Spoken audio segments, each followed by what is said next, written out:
조지 허버트라는 목사님이 있습니다. 이분은 1593년에 태어나셔서 1633년 40년의 삶을 이 땅 가운데 사셨습니다.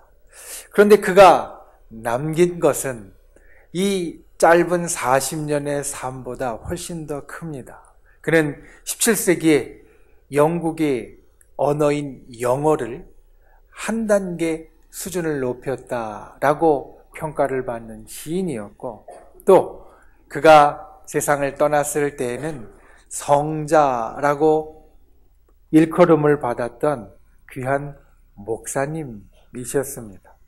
그는 본래 정치가였고 또한 세속적으로 세상에서도 많이 성공하는 인물이었습니다. 그런데 1630년에 목사님으로서 사역을 시작했고, 영국의 조그마한 시골인 베머튼에서 약 3년의 짧은 사역을 감당한 후에 하나님의 부름을 받아 이 세상을 떠났습니다. 3년밖에 되지 않은 삶이었지만 그곳에 있던 사람들은 그를 죽음 이후에 성자라고 부르기를 주저하지 않을 정도로 깊은 그러한 인상과 그리고 족적을 남긴 분이었습니다. 그의 글 가운데 이 조지 허버트라는 분이 목사님인 것을 모르는 사람도, 시인이라는 것을 모르는 사람도, 아니 이분이 남긴 말이라는 것을 모르는 사람도 기억하는 말이 있습니다. 그 말은 무엇이냐면 사랑과 기침은 감출 수 없다라는 겁니다. 정말 이 말은 맞는 것 같습니다. 제가 가끔 기침으로 고생을 하는데 설교를 하다가 기침이 나오는 거 참기 참 어렵고요. 때로는 기도를 하다가 잘 마무리 지어야 하는 순간에도 기침이 나오면 참기가 어려운 적이 있기 때문에 이게 기침이 감추어지지 않는다라는 말을 실감을 합니다. 그런데 이 조지 허버트 목사님은 사랑과 기침은 감출 수 없다, 숨길 수 없다라는 말을 했습니다. 숨겨지지 않는 사랑, 그 사랑을 우리가 함께 보고 또 우리 가슴에 담을 수 있는 저와 여러분이 다 되실 수 있기를 예수님의 이름으로 축원을 드립니다. 오늘 말씀을 통하여서 우리가 첫 번째로 기억할 것은 이것입니다. 사랑은 숨겨지지 않습니다. 그런데 어떤 사랑이 숨겨지지 않냐면 하나님의 사랑은 숨겨지지 않는다라는 겁니다. 오늘 말씀 에베소서 5장 1절과 2절 말씀은 흔히 우리가 말씀을 조금 자세히 볼 때 나누게 되어지는데 A, B, A, B 이런 식으로 나누어지는 말씀으로 되어져 있습니다. 어떻게 되어 있냐면 사랑받는 자녀처럼 하나님을 본받는 자 되고 너희를 사랑하신 것 같이 사랑 가운데 행하고 너희를 위하여 자신을 버리셨고 또 향기로운 제물이 되라. 이렇게 A, B, A, B 식으로 앞에 부분과 뒤에 부분이 갈라집니다. 그리고 앞에 부분에서 이야기하는 것이 이것입니다. 우리는 사랑받는 자녀이고 그리스도께서 우리를 사랑하셨고 그리고 우리를 위하여 자신을 버리셨다라는 겁니다. 성경은 우리 사람이 이 땅에 존재할 때부터 그리고 끝까지 하나님의 사랑을 받는 존재다라는 것을 드러냅니다. 하나님께서 이 땅에 사람을 처음 존재하게 하실 때부터 하나님은 그들을 사랑하셨고 성경에 나오는 중요한 인물들의 삶 가운데 하나님은 그 사랑을 드러내셨고 또 성경의 제일 끝에 있는 요한계시록, 그 계시록을 지은 사도 요한의 별칭이 사랑의 사도입니다. 처음부터 끝까지 성경은 사랑의 이야기를 담고 있는데 그 모든 사랑의 이야기들 가운데 가장 클라이막스, 가장 절정은 바로 예수님이 우리를 사랑하신 이야기다라는 것을 우리는 알 수 있습니다.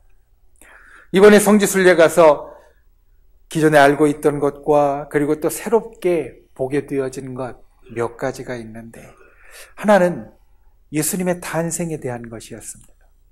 여러분 우리는 예수님께서 이 땅에 오셨을 때 그 구유에 누이신 예수님의 모습을 그리면 깨끗한 나무로 된 구유에 흰, 우리로 이야기하면 포대기 가운데에서 잘 쌓여져서 누워 계신 예수님을 생각합니다. 사실 성화들이 우리들에게 그런 그림을 보여주었고 우리 가슴에, 우리 마음에 새겨주었습니다. 그런데 이번에 가서 보니까 구유라는 것이, 예수님이 처음에 탄생하시고 누이셨던 구유라는 것이 우리가 우리말로 할 때는 동물들의 먹이를 담는 통이지만 또 그 지역, 이스라엘과 주변 지역의 구유라는 것은 동물의 먹이통을 따로 하지 않는 경우도 많기 때문에 동물들이 있는, 우리말로 하면 우리 자체를 구유라고 부른다라고 말을 합니다. 그래서 실제로 지금 동물을 치고 있는 양과 염소가 있는 구유, 우리를 방문을 했습니다. 갔더니 동물들의 여러 냄새, 배설물 냄새와 동물들의 냄새가 섞여서 사실 거기에 있는 양이 흰 털을 갖고 있는지 검은 털을 갖고 있는지도 사실 구분이 되지 않을 정도로 아주 지저분했습니다. 그리고 생각을 합니다. 이 구유에서 예수님이 처음 태어나신 것은 참 큰 위험을 감수하신 거구나. 아기가 태어날 때는 병균에 굉장히 취약합니다. 아기가 태어날 때는 상당히 깨끗한 환경에서 태어나야만 아기가 병 걸리지 않고 또 건강한 것을 우리가 기대하고 보장할 수 있습니다.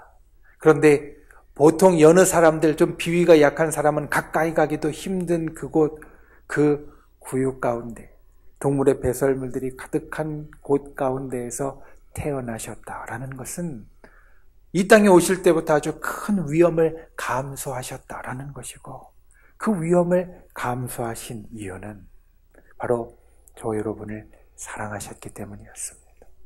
사랑하는 마음 때문에 그 위험을 피해가지 않으시고 그 위험을 친히 감당하시면서 이 땅 가운데 오셨다라는 겁니다. 그리고 그 예수님의 사랑의 족적은 지금까지도 사람들의 마음을 울립니다.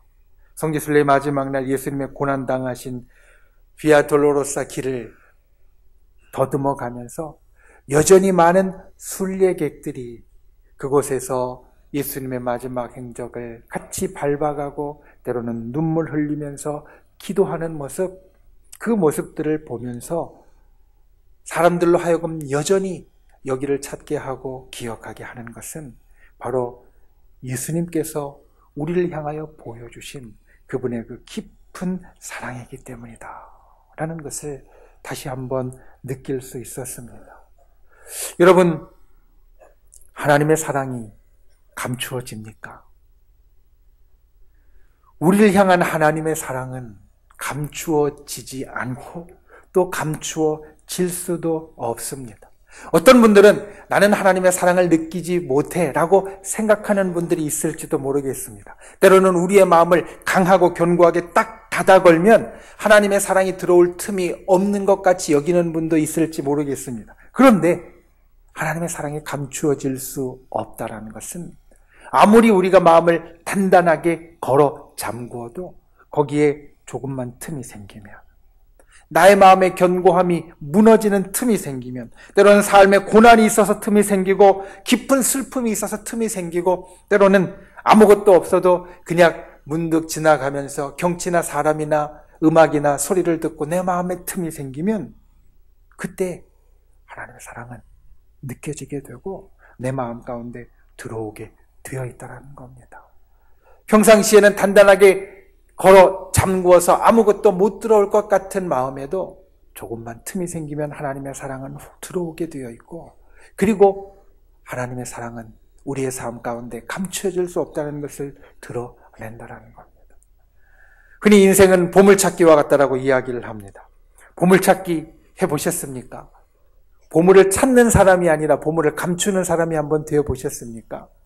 보물을 감추려면 찾지 못할 만한 곳 이것저것 틈새에다가 보물을 감춥니다. 그런데 나는 여기쯤에 숨기면 못 찾겠지라고 생각하고 감춘 것도 시간이 지나면 여지없이 찾아내게 되어 있습니다. 보물은 감춘 것 같지만 결국은 드러납니다. 그리고 우리 인생에도 보물은 감추어질 수 없고 반드시 드러나게 되어 있다는 겁니다.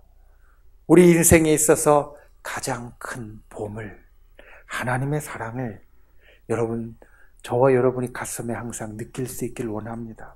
하나님의 사랑은 숨겨지지 않습니다. 우리가 막으려고 해도 막혀지지 않습니다. 오늘 말씀에 있는 것 같이 우리는 사랑받는 자녀가 되었다라고 말씀하고 있고, 그리스도께서 우리를 참 사랑하셨다라고 말씀하고, 우리를 위하여 목숨을 버리기까지 사랑하셨다라고 거듭 말씀하시는 것처럼 하나님의 사랑은 우리 가운데 나타난 바 되었고, 하나님의 사랑은 언제까지나 우리 가운데 있는 것이 되었습니다. 저와 여러분이 하루하루 순간순간을 살면서 이 감추어질 수 없는 하나님의 사랑을 볼 수 있고 느낄 수 있기를 축원합니다.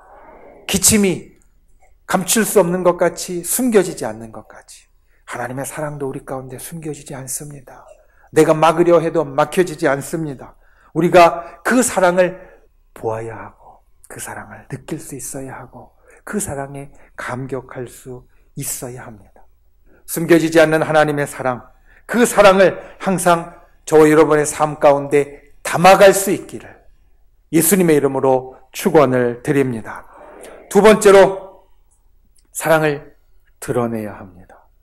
첫 번째, 사랑은 감추어지지 않는데 하나님의 사랑이 감추어지지 않는다면, 두 번째, 사랑은 드러내야 하는데 우리의 사랑을 드러내야 합니다. 하나님의 사랑을 받은 우리가 해야 할 것, 그것은 첫 번째가 하나님을 닮는 것이 되어진다는 겁니다. 저와 여러분은 하나님의 자녀입니다. 하나님의 아들이 하나님의 딸입니다. 세상에서도 아들과 딸은 엄마 아빠를 닮아가게 되어 있습니다. 하나님을 우리 아버지로 삼은 우리의 모습도 하나님을 닮아가게 되어 있습니다. 그런데 여러분에게 한번 묻습니다. 여러분은 하나님의 어떤 것을 담기 원하십니까? 하나님의 어떤 것을 담기 원하십니까? 아마 우리가 이렇게 생각하기 쉽습니다. 나는 하나님의 능력을 담고 내가 그 하나님의 능력을 갖기 원해. 나는 하나님의 축복을 담고 하나님의 축복을 담기 원해. 나는 하나님의 기적을 내 삶 가운데 담기 원해. 물론 우리가 하나님의 자녀가 되어서 그와 같은 것을 닮아갈 수 있지만, 오늘 말씀 가운데 우리가 정말 본받을 것은, 우리가 정말 닮아가야 할 것은 바로 하나님의 사랑이라고 성경 우리들에게 말합니다. 마태복음 22장 말씀에 보면 예수님께서 온 성경의 말씀을 요약해 놓은 유명한 구절이 있습니다.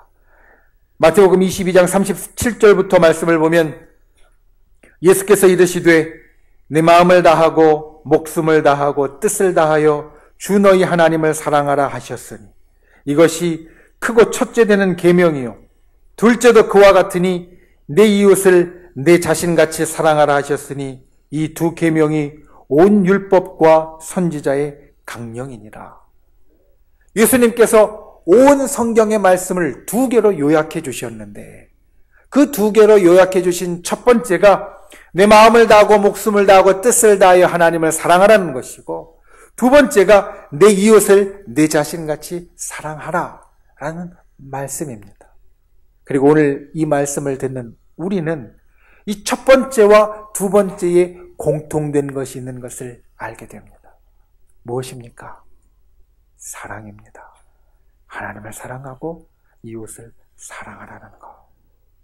우리가 아버지를 닮아가는 자녀라면 하나님을 닮아가는 사람이 되어지는데, 그 가운데 가장 닮아야 할 것, 그 가운데 가장 따라야 할 것, 그 가운데 드러내야 할 것이 바로 이 사랑이 되어진다는 겁니다.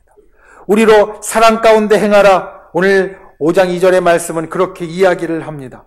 주님의 사랑을 닮아간다면 주님의 사랑이 우리 가운데 저절로 드러내지는 것 같이, 감추어질 수 없이 나타나는 것 같이, 우리의 사랑도 그와 같이 드러날 수 있고 나타날 수 있어야 합니다. 어떻게 드러날 수 있고 나타날 수 있습니까? 여러분, 억지로 하는 것은 생색은 낼 수 있어도 드러내긴 어렵습니다. 가끔 하는 것은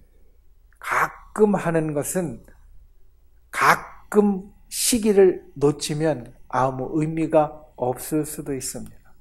아까 말씀드린 것 같이 우리가 마음에 조금이라도 틈이 생길 때 하나님의 사랑이 우리 가슴에 훅 들어오고 느껴질 수 있는 것은 하나님의 사랑이 우리 가운데 항상 채워져 있기 때문입니다.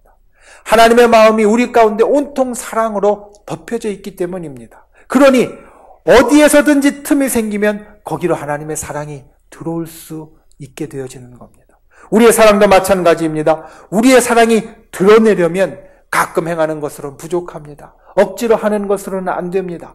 우리의 마음이 사랑으로 가득 차 있어야만 그 사랑이 드러날 수 있고 저절로 나타날 수 있다라는 겁니다.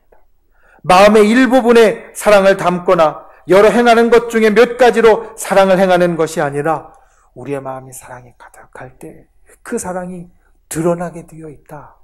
그 사랑이 나타나게 되어 있다. 여러분, 이걸 기억해야 합니다. 그런데 사랑은 참 어렵습니다. 위대한 영성가인 C.S. 루이스, 그는 헤아려 본 슬픔 중에서라는 책에서 사랑을 이렇게 이야기합니다. 무엇이든지 사랑하려면 위험에 노출될 수밖에 없습니다. 무엇이든지 사랑하려면 마음이 괴롭고 심하면 찢어질 각오를 해야 합니다.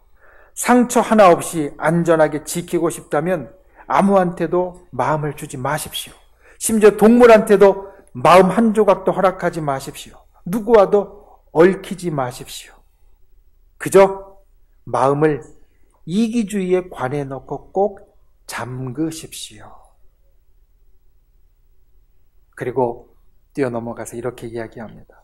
사랑한다는 것은 자신을 위험에 노출시키는 겁니다.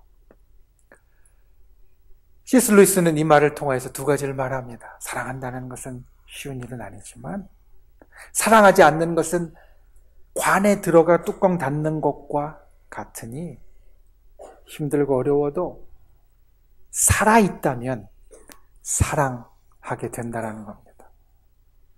여러분, 부모님들이 자식을 키울 때 이 자식이 나중에 내게 상처를 줄 거야 라고 생각하면서 사랑하지 않는 부모님은 없습니다. 이야기를 들어보면 이 자식이 자라나서 분명히 내 속 썩일 거 알면서도 사랑합니다.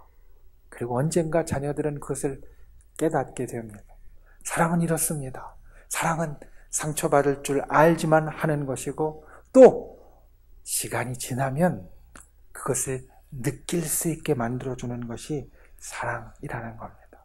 오늘 우리가 가질 사랑은 사실 두 가지입니다. 하나는 하나님을 사랑해야 하는 것이고 예수님의 말씀처럼 또 하나는 사람을 사랑해야 하는 것입니다. 여러분, 우리는 하나님을 사랑해야 합니다. 하나님을 사랑해야 합니다. 왜냐하면 그건 우리만 할 수 있는 것이기 때문입니다. 하나님을 사랑하는 것은 우리 믿는 사람만 할 수 있는 겁니다. 하나님을 나의 아버지로 고백하는 사람만 할 수 있는 겁니다. 하나님을 아버지로 고백하지 못하고 하나님을 믿지 않는 사람은 하나님을 사랑하지 않습니다. 그러니 하나님을 사랑하는 우리는, 하나님의 자녀인 우리는, 그리고 하나님을 믿는 우리는 하나님을 마땅히 사랑해야 합니다. 그리고 그 사랑의 마음을 억지로 하는 것이 아니라, 가끔 품는 것이 아니라 항상 품을 수 있어야 한다는 겁니다. 기침이 감추어지지 않는 것 같이 하나님을 향한 사랑이 감추어지지 않는 사람이 되어져야 한다는 겁니다. 저 여러분이 그와 같이 하나님을 사랑하는 분들이 되시기를 바랍니다. 내가 어떻게 하나님을 사랑할까 날마다 고민할 수 있는 분들이 되시기를 바랍니다. 누가 뭐라고 이야기하지 않아도 하나님을 사랑하는 모습이 나의 삶의 순간순간 모습을 통하여 드러날 수 있는 분들이 되시기를 바랍니다. 그와 같이 우리의 사랑이, 하나님을 향한 우리의 사랑이 저절로 드러나게 되어지는 귀한 분들이 되실 수 있기를 예수님의 이름으로 부탁을 드립니다. 그리고 또 하나, 사람을 사랑해야 합니다. 하나님을 사랑하는 자는 이웃을 사랑한다라고 말씀하고, 반대로 이웃을 사랑하지 않으면 하나님을 진짜로 사랑하지 못하는 것이라고 성경 우리들에게 말씀합니다. 그 사랑을 가끔 하는 것이 아니라 항상 할 수 있도록 우리 마음 가운데 사람을 향한 사랑의 마음, 이웃을 향한 사랑의 마음, 성도를 향한 사랑의 마음을 항상 품어가는 귀한 분들이 되실 수 있기를 예수님의 이름으로 축원을 드립니다. 사람을 향한 사랑, 억지로라도 시작하고, 그리고 우리 마음 가운데 가득 찰 때까지 그 노력을 쉬지 않아야 합니다. 그와 같이 사랑할 때 우리의 사랑이 드러나고, 또 무엇보다 우리를 사랑하여 목숨까지 내어주신 예수 그리스도를 닮아가게 됩니다. 그와 같이 사랑하는, 사랑을 드러낼 수 있는, 감추지 않는 사랑을 보여줄 수 있는 저 여러분이 다 되실 수 있기를 예수님의 이름으로 축원을 드립니다. 말씀을 맺습니다. 누가복음 15장에 보면 성경에 아주 유명한 비유의 말씀 하나가 나옵니다. 탕자의 비유라고 일컬어지는 말씀, 예수님께서 이야기해 주신 말씀인데, 그 내용은 우리가 잘 아는 바와 같이 아버지와 아들의 이야기를 담고 있습니다. 작은 아들이 아버지에게 이야기를 합니다. 아버지, 나중에 돌아가시면 저에게 유산 물려주실 거니까 돌아가셨다 생각하고 저에게 미리 재산을 주십시오. 그리고 그 재산을 가지고 간 둘째 아들 어떻게 됩니까? 탕자라는 이름에서와 같이 다 흥청망청 써버리고 어려운 지경에 처합니다. 그리고 결국은 집으로 다시 돌아옵니다. 그 광경을 한번 생각해 봅니다. 여러분, 언덕 위에서 멀리 바라보고 계셨던 아버지, 그의 눈에 익숙한 모습, 익숙한 걸음걸이 저 멀리에서 보이기 시작합니다. 그리고 그가 가까이 오고, 아버지는 이리저리 뛰어다니면서 하인에게 음식을 준비하라고, 옷을 준비하라고 그게 갖다 입히고 씻기고, 그리고 잔치를 베풀어 줍니다. 여러분, 그 아버지 눈빛이 어떠했겠습니까? 그 아버지의 모습이 아니라 그 아버지의 눈빛이 어떠했겠습니까? 성경은 이야기하고 있지 않지만 큰아들의 반응에서 우리는 알 수 있습니다. 큰아들이 뭐라고 그럽니까? 여러 이야기를 하는데 우리말로 하면 아버지 저 서운합니다 라는 겁니다. 왜 서운합니까? 그 못된 둘째 아들을 향해서 그 아버지의 눈빛이 더할 수 없는 사랑의 눈빛이었기 때문에 사실 서운했던 겁니다. 사랑은 그렇게 드러납니다. 상황이 어떠하든지, 또 주변이 어떠하든지 눈빛을 통해서, 나의 몸짓을 통해서 드러납니다. 하나님의 사랑이 우리에게 그렇게 드러났고, 또 우리의 사랑도 그렇게 드러나야 합니다. 조지 어버트 목사님 40년을 살았는데, 여기 있는 우리 어느 누구보다도 큰 신앙의 족적, 또 세상의 족적을 남겼습니다. 그분이 하신 말 기억하십시오. 오늘 말씀의 제목입니다. 사랑과 기침은 감출 수 없다라는 겁니다. 하나님의 사랑이 마치 기침처럼 우리에게 감추어지지 않았고, 저 여러분의 사랑도 마치 기침처럼 하나님을 향한 사랑이 감추어지지 않고, 또 사람을 향한 사랑이 감추어지지 않는 귀한 분들 되시기를 바랍니다.